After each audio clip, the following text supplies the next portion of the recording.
All right, audio is up, and did I say audio? Visual is up. Audio is You up definitely now. said audio because I was sitting here thinking I could still pick my nose if I wanted to. Maybe you shouldn't do that. Welcome to Swim Out of the Box. Dominic Latella, Lissa Latella, Hello. my partner. I don't know about you, but today I'm feeling a little sluggish. Well, you did think that it was Wednesday, and Yeah. today is only Monday. So I apologize in advance to anyone that's listening to this for the lack of sharpness, maybe. The mental fortitude might be lacking this morning. Yeah, for sure. I've also never held the mic this close to my face, so I feel like every time I breathe, it's like, These mics are designed to be held close to your face.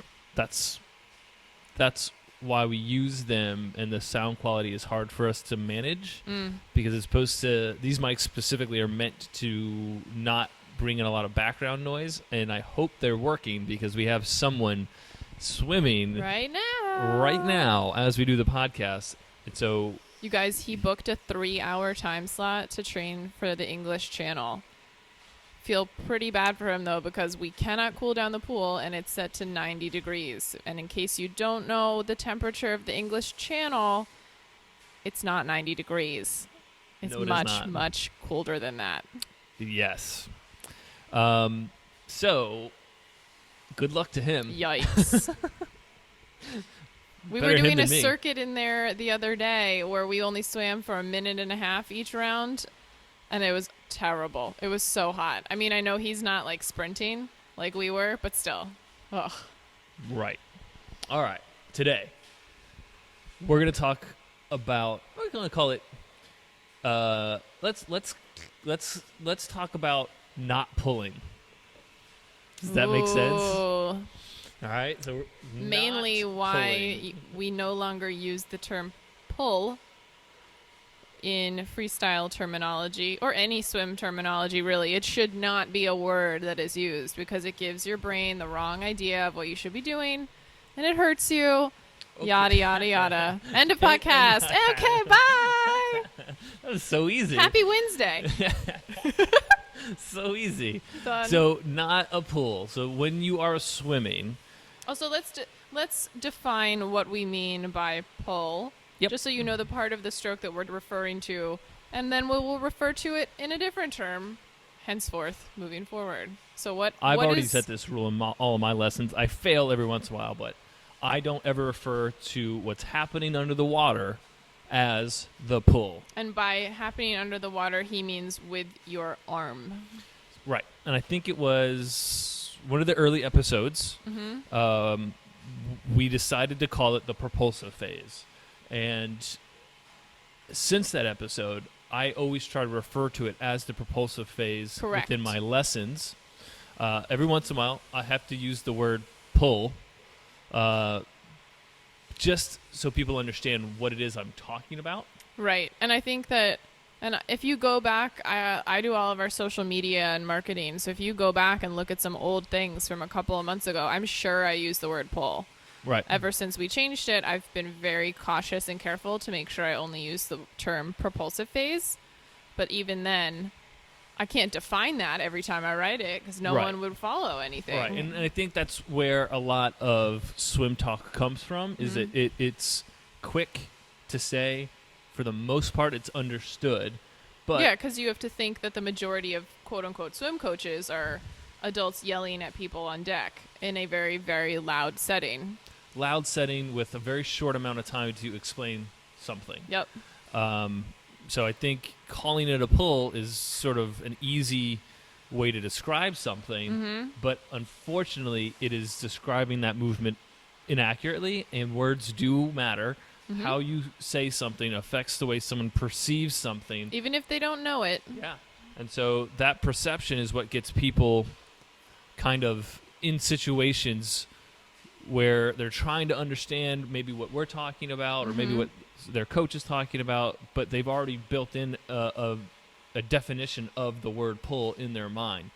I think the greatest sort of example of why what we're doing under the water is not a pull is if you think about pulling a rope when you're vertical on land, you're pulling the rope behind you.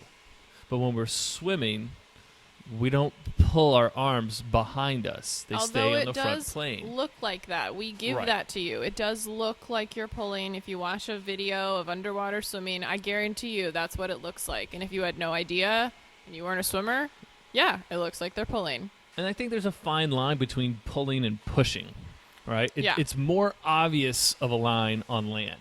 But in the water, when you're horizontal, that line gets blurred really quickly. So you can say maybe the first quarter of the propulsive phase is kind of a pull action, but the rest of it is mostly pushing. And I think that pull idea, what you just demonstrated when I said pulling a rope, right? No one can see you do that. Your elbow just moved back behind you. Not it almost good. looked like what the internet likes to call a high elbow recovery. Boo, right? hiss, not So- a thing. I often notice people trying to take their arms out of the water prematurely so that their elbow is really high, maybe because they're trying to do relaxed recovery that the internet calls a high elbow recovery. That's another podcast because that Another is topic for another another topic. day. Move Yeah, on. exactly. But it's such close to a pulling motion in their mind. I could absolutely believe that they think they're pulling as they try to get their arm out of the water. Let's slow down for 1 second. Yes. Just to clarify. And When this is you me tired, by the way. So Well, God help us all when you're not tired, because you're talking pretty quickly. okay. When you said that, oh my gosh, see, now I'm lost. When you said that when I pulled my elbow behind me, and that's what a lot of people do when they Try to exit the water. exit the water too soon, I think just to clarify what Dominic meant was he doesn't want you to lift your elbow up out of the water. That is Right. not what you do at the finish of your stroke. I know that's not what we're talking about today, but just so you know. But it's connected. Connected, yeah. You never lift your elbow up out of the water to finish your stroke or start your next stroke. Don't do that. Don't Right. do it. Don't do it. But you can see how they might be perceiving that lifting action as part of a pulling action because it would be how you pull That would be the finish of the movement if you were pulling a rope on Right. land vertically, Yes. right? So you can easily see how that can be misconstrued. this must be what I do in the water, right? I'm pulling. This is my pulling action, right? So And it's also hard to understand as well. Like you said, you're horizontal, you're in the pool. Right. You're in the pool. You're surrounded by water. You're not being pulled down by gravity. You've entirely switched the way things are oriented to you. Your body awareness is not very good in this situation. Even if Right. you've been swimming since you were in the womb and you're still in a pool right now, never left a pool, that's fine. Your body awareness is not awesome. So it's hard it's hard to understand. to understand proper movements, so we try our best to break them down. Even, like I've said millions of times, I've been swimming for over 26 years. I am not great. I am not awesome. I'm not close to perfect. Most think days you're I'm great. not fine. Oh my God. All right. Let's stop this before people vomit in their cars on the way to work. Uh-huh. You're great too. Thank you. But things are different because your body awareness is very, very much lowered when you're in that environment. No matter how much you get used to it, you still have to reacclimate every time you get in the pool. The more you do it, the less I'm sure you're actually aware of it, but a little bit of focus is always needed in these situations to understand. You're smirking at me. Well, I don't know. I just I'm feel like just you're trying- going off on a tangent. I was just trying to say, we get it. These things are hard to grasp. It was just funny because you're kind of going off on a tangent talking about focus. And I'm not Not focused. focused. I Yes. thought I was focused. I guess you're focused Talking enough. about focus. So we want people to understand that the propulsive phase is made up of 3 separate phases that connect. 3 parts of your stroke. All of them are what your arms are doing under the water. Right. There are 3 pieces to that movement. Right. And I think the first piece, the catch, we've talked about this in depth before, and I don't want people to go back and listen to it. I don't mind talking about it again. I think we might hit different terms that might help clarify things as well. So the first portion would be called the catch. And I also kind of have a problem with this too. I think Well, yeah, if you take it for What's a catch? I'm what, not catching a football? ball. Are you throwing something at me? Right. Because I'm definitely not grasping anything. Right. So the goal is to try to make someone think that they're grabbing the water, and that's not what's Right. really happening either. Because, like, you guys, you can't grab water, just so you know. Just to be clear. Well, you can. It's just not going to be very effective in swimming. Let's But go play catch with water. Let's see how that it's goes. not very effective. Right. So I like to think of the catch as maybe more like a transition. All right. And I think of it as a transition of no paddle to a paddle to press against the water, going back to our pressing and pushing idea. We're going to pause now and define what he means by paddle. I mean your hand, forearm, and at the beginning of the catch, also your bicep. Palm, forearm, Fingertips bicep. to your elbow. You can use that chunk if you're watching on YouTube. And if you're not. That is your paddle in the water. That is what pushes back against the water. Pushes back. Yeah. Not pull. So I think you understand this, but maybe a lot of people that are listening don't.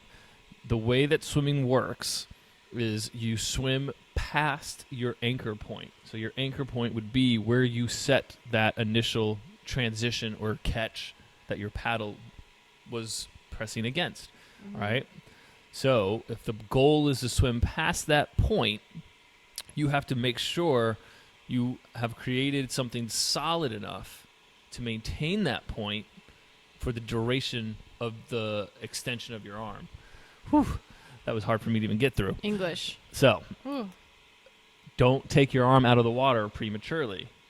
Keep your arm in the water as long as possible, because that's the only thing moving you forward is that arm in the water. Well, not the only thing, but Sure the it main is. source of your propulsion comes from your arms, not your kick. Your kick isn't moving you forward, really. Your kick supports you. If I'm sprinting, it's moving me forward. But if I'm just swimming, a mile, that kick is more like a rudder than it is propulsive force. Well, for someone who's kick-driven, like your wife. And me, I'm kick-driven too, but that still shouldn't be the go-to. Yeah, it supports your other movements. Right. So the pushing against the water is what's moving you forward. If you take your arm out early, you're then trying to make sure you get back to the catch fast enough to generate that propulsion again. But you're losing. Versus finishing your stroke where you're in a stronger position. Right. All right. So I want people to start thinking this as a transition. Take the mystery out of what a catch is. First of all, it's not a mysterious. See, I told you I was tired. Mysterious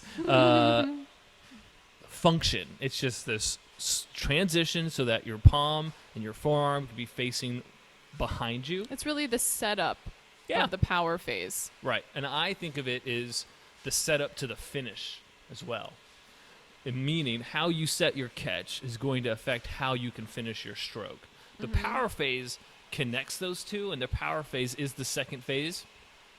But it doesn't matter if you have a bad catch position, your power phase will still happen. But your finish won't if you have a bad catch position. So you should be catching inward. Margin of error that I like to describe is between your nose and your shoulder.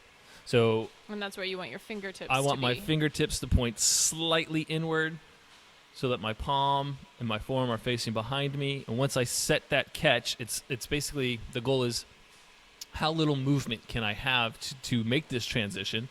So I don't want the catch to be a huge, obvious movement. So a small transition to create that paddle.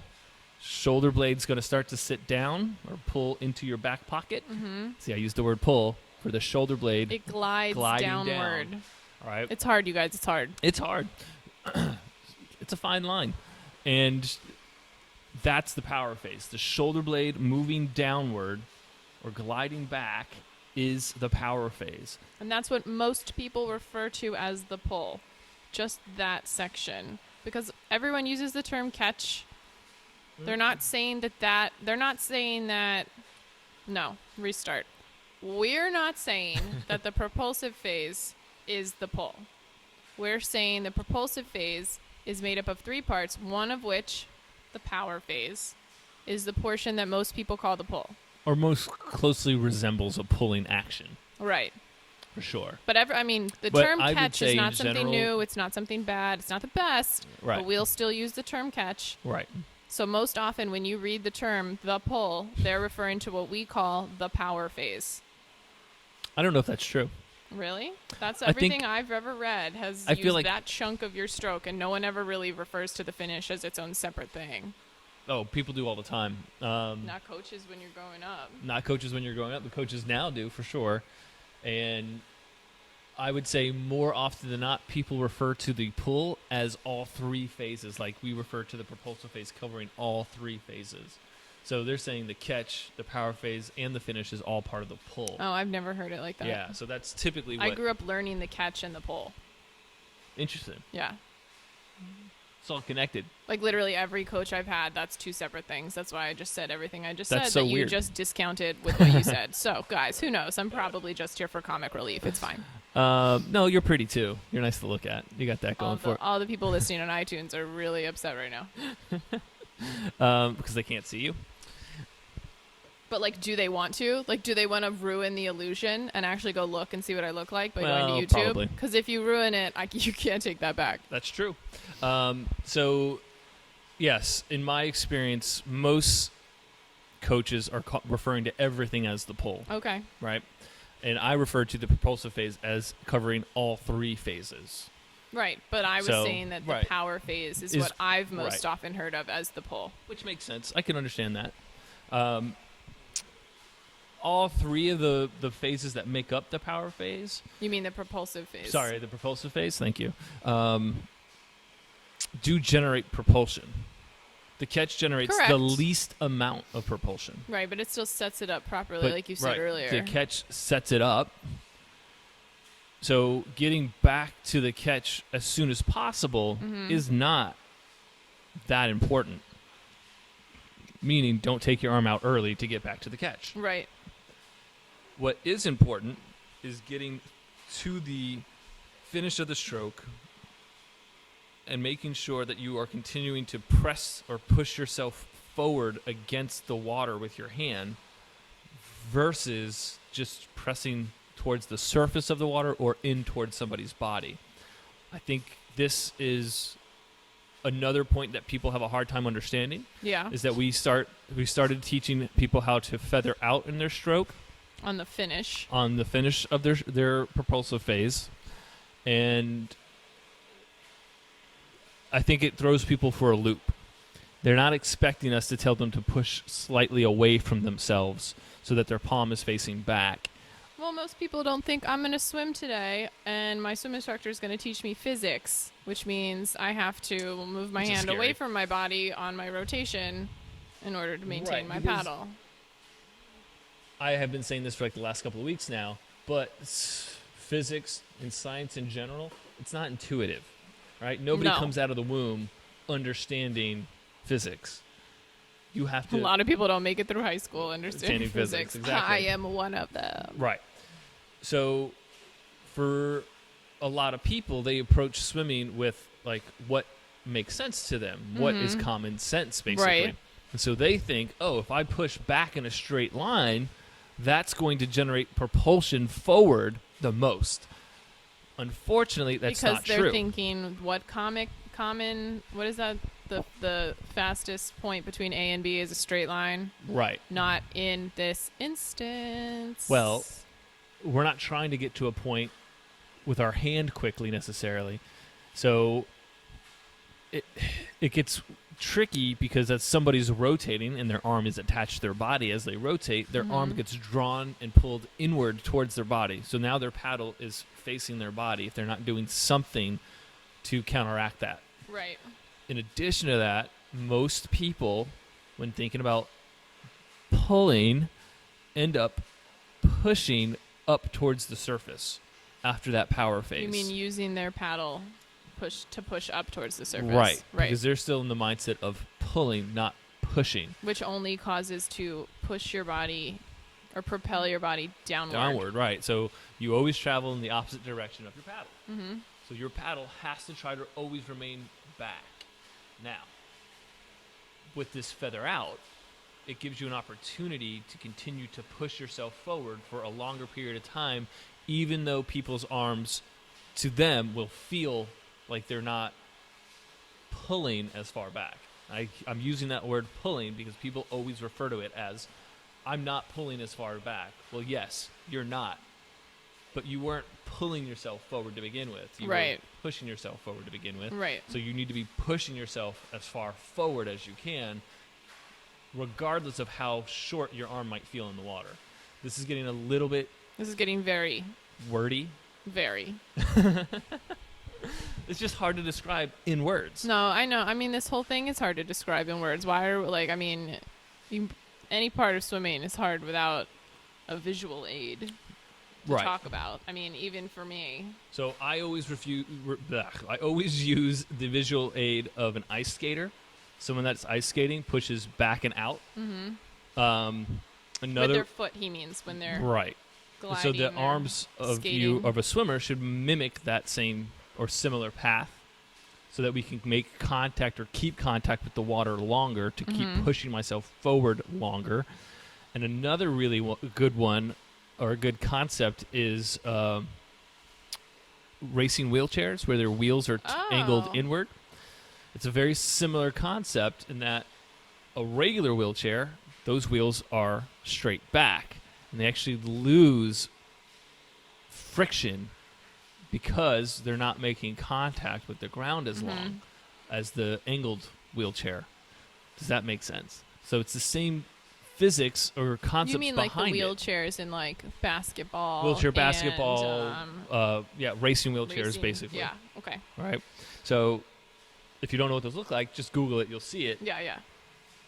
When I've asked people that knew what they were, they said, oh, it's for hydrodynamics, or aerodynamics rather, and I said, no, it's not aerodynamic, it's the same. Yeah. But they're not flying, so. But they're on land, and they're generating, they're pushing against resistance from the air a little. So, but that's not what it's about. It's about generating more opportunity for friction. And that's all we're trying to do with this feather out, is generate more opportunity to keep the paddle for longer, so that you travel further per stroke. Right. And it's also setting up your body to generate better force, because everyone is just stronger with their arms lower. It's the way we're built. So the catch is the weakest part of the propulsive phase. The power phase isn't even the most powerful part. No. It is powerful, but it's the finish of the stroke that you're going to be generating a majority of that power, because everything is kind of being built up into that point. So it should be the swimmer's responsibility and job to maintain as much of that accumulated resistance that the water has given for as long as possible. That's a good way to put it. I don't even remember what I exactly just said. So. So I'm glad you thought it was a good way to put it. I thought it, yeah. I mean, it's hard. So think of your swimming as pushing yourself forward. You can almost think, like, if you understand breaststroke kick, you can almost think about how breaststroke kick works, right? When you do breaststroke kick, you're pressing back to move yourself against the water forward. Right. Well, the bottom of the feet in breaststroke work like the palm of the hands in freestyle. So why would we want the palm of our hands to face towards us or upward? We're losing that opportunity to generate forward propulsion. Well, in breaststroke kick, it doesn't happen. Yeah, a good way to think about it is maybe like a rock climbing setting. You're setting your anchor point and moving your body past. Yeah. But I guess that could also be negative, because you could say you're pulling yourself up. God, there's no winning here. If you're here might be a good distinction. You could say your feet, your though. Your arm feet push. is over your head, then you're basically pulling at that point. Maybe not. Not even, that won't work either. I don't think so. Yeah, because that could still be a push. Guys, this is a struggle. Woo. It is hard to make a definitive sort of line in the sand to say this is pulling versus pushing. I think there are pulling muscles and there are pushing muscles, and within every stroke, you're using both. So it's not clear cut. It's just so nuanced. Like swimming lives in this like gray area. It's true. Every time you think that that's it's become black and white. Something changes. There's more science. There's more research. So It's just gray. I like the idea of the transition into the catch because it does take away some of the mystery of it. Like, what is a catch and what does that mean? Yeah. The other day, I had somebody ask, what does it mean to feel the water? All right, feel for the water, which is another stupid swimming term. Uh-oh. I said uh-oh because our swimmer in the background, the pool just stopped, and I told him I was going to go in and turn the pool on and off for him, and I started podcasting Oh, I instead. didn't know that. Wow, you're rude. It was my mistake. I'll apologize later. So, basically, the goal should be when you transition and create that paddle, as you get through the power phase, can you then extend your elbow into the finish? Because you bent your elbow in order to catch. And then extending out of that bent elbow actually generates more and better force, almost like a whipping motion. The movement of extending. Yeah, the movement of extending. And that also helps solidify why it's important to bring your shoulder blade down, because your tricep is attached to your shoulder blade. And if you're going to extend your elbow, it is your tricep's job to assist in that. So if your shoulder blade is down, your tricep can fully assist in pushing, versus if your shoulder blade is up, your poor little tricep can't work as well, and then you can't push as well. So then why would you try to push? You would just take your arm out. All right, so you can kind of see how one bad habit sort of starts. It's like a domino effect. Yeah, it starts creating connected. everything falling down and like creating this lack of propulsion. I also just imagined all of the cast members from The Brave Little Toaster when you said your poor little tricep, like, as a tricep. I don't know. I can't explain it. You guys know Brave Little Toaster. Come on. I haven't seen that movie in a very long time. I mean, most of the people listening to this podcast are older than me, so I hope they know what I'm talking about. My God. Great cartoon. Brave Little Toaster. It is a good cartoon. Like, family moves. There's an angry vacuum. That's all I got. We digress. All right. So let's see here. Stop trying to pull yourself forward and start pushing yourself forward like an ice skater. All right. What else? Well, you got? I mean, like, think of, although that brings that word pull in here, a lat pull down machine. I guess this is a different topic because I was going to talk about keeping your elbow out. So no, it's connected. You can talk about it. Well, I mean, if you pull a lat pull down machine with your elbow in close to your body, it's much harder than if you've properly set it with your elbow out. I don't know if that's true. For me, it is. When you pull your elbow in like that, it allows you to cheat. So you don't have to use your back. You could use your bicep if you wanted to. Man, I shouldn't have come on this show today. I shouldn't be doing this. Everything I'm saying is incorrect. No. I'm just questioning as I would expect everyone to question us. So if they haven't until now, this certainly gives them enough reasoning to do so. I agree. I want to challenge everyone that's listening to really evaluate how long are they pressing against water versus are they pressing against the surface or up or taking their arm out. What is the most dense or deepest water that you can press against all the way through the propulsive phase? I think it's a good challenge to think about as you swim.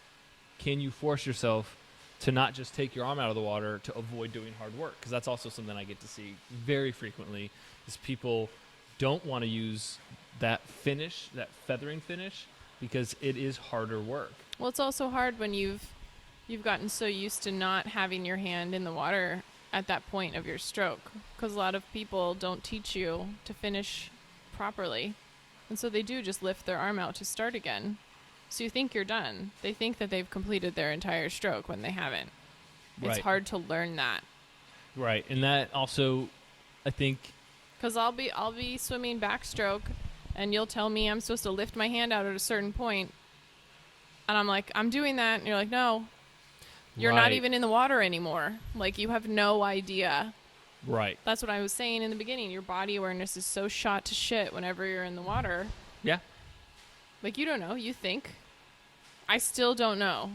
Yeah, I think it's hard to know the difference between, like, when I've changed direction, right? Yeah. When I set my catch, I know that's a transition. I've changed direction. Mm-hmm. It's also in front of me. I could look at it. Right. But it's hard for people to know when their paddles, their hand and their forearm, has changed direction behind them or back where they can't see it. Mm-hmm. So that backstroke's a good example too. Instead of, you don't know when you're pressing back against the water versus pressing into your thigh. Right. So it's really hard to differentiate that. Right. So it's tricky. Have someone watch you while you swim. That always helps. But also try to visualize what we're talking about. If you can't, we do have a ton of YouTube videos that demonstrate this. We've mentioned a ton of our YouTube videos that would demonstrate this, like triangle drill, and we're uploading a new one for our pole vaulting drill. They all demonstrate the same concept, which is how early can you generate a paddle? How long can you keep that paddle? The longer you keep that paddle, the more efficient you're going to be. Right. All right. I want to keep talking about this, and what we'll do is, because we're at 30 minutes right now, Yep. what we're going to do is just cut it into 2 different podcasts. All not. right. No, you're not up for that? I was not prepared for that one. Nope. So I want to keep talking about this because I think it's worth trying to get into more detail about, in that people need to understand that their wrist and their hands are also not static, like their ankles are not static, meaning your ankle isn't in a fixed position when you're kicking. It has to be relaxed so it can bounce. Well, just like your ankle, your wrist isn't going to be in a fixed position. I could tell already that you want to be done with this podcast. I was doing one. I'm not mentally. I don't know what we're talking about. I'm not there. Right. I don't think So I let me can. finish I this don't think I point. can accurately help you besides stare at you if we continue right now. I'm Let sorry, me America. finish This is what happens when your America, husband. You think people aren't You listening talk to this about doing elsewhere? one podcast with your husband, ask if he wants to do 2 in a row, and he says no multiple times, and so you mentally prepare for warmed up. one thing. I'm getting ready to go. I mean, I can sit here like a blob and stare at you and not speak. All right, so we'll just finish this point, and we'll end the conversation. Thank you, We'll be dear. done. You're welcome. So my point is, Mm-hmm. your hand, which is part of the overall paddle, becomes the only paddle during your finish. Does that make sense? Does that sentence make sense? So during Yes, the in finish, those terms, it makes sense. during the finish, your hand is the only paddle that you will have. Your forearm will no longer be part of that paddle. So in order to maintain your hand being that paddle, your wrist has to do 2 things. It has to flex Number 1. so that your fingertips remain pointing downward, not back towards the back of the pool, but down towards the floor. Mm-hmm. And your wrist also has to slightly turn outward Number 2. so that your palm can continue to be pressing into that feather as well as your fingertips pointing down. So don't try to think of your paddle as a fixed thing. It changes, and it should change. Like the water, your stroke is fluid. Thank you. I hope people can understand what I'm talking about. I think in the catch, the paddle of the hand and the forearm is connected to the wrist, right? Yes. So that wrist needs to be nice and solid, and the fingertips should be slightly pointing inward or across the body, not under, like not crossing Not crossing over, over. but just pointing across. And then in the power phase, your wrist would start to slightly rotate. Doesn't even need to be forced; it'll happen automatically. But your wrist would slightly start to rotate. So, and then that's when your fingers start pointing straight down to the bottom, as opposed to pointing across. Yeah. And then in the finish, the fingers are still pointing mostly down to the bottom, but the palm is also pointing slightly outward. And I think that fingers pointing down and palm pointing slightly outward is an important concept and cue for people to work on and think about during this propulsive phase. Right. As always, I love people to reach out to us. I'm shocked how many people have reached out to us already. It's kind of weird, I got I'm not another gonna email lie. from somebody, by the way. It's kind of weird. in that I don't ever really believe anyone's listening to this. Yeah. So thank you guys for listening. I really do appreciate it. And keep sending us your feedback, letting us how we can be better, or if you have topics that you want us to revisit or talk about in more depth, or if whatever, let us know. Yeah. What? Listen on iTunes, leave rating, reviews. Yes, Get your friends please. to listen, even if they don't swim, so that they can hate you later after we've bored them for 27 to 42 minutes. Something like that. But let's see. I think that's it for now. Let's end I'm it sorry. there. I'm mentally shot. I got nothing. It sounds like it's a good spot to end. I agree. All right. For everyone's sake. As always, Google us at SwimBox to find all the SwimBox information you could possibly ever want in your life. There's so much of it. Get excited to Get look at us excited. for a really long time. If you're on Twitter, so are we. If you're on Instagram, we are also on Instagram. Swim_box. We are clearly, obviously, on Facebook as well. The SwimBox. But yeah, Google it. Google SwimBox. You'll find us. And hit us up with any comments. We love hearing from you guys. Yes, please. All right. Have a good one. Thank you. Bye.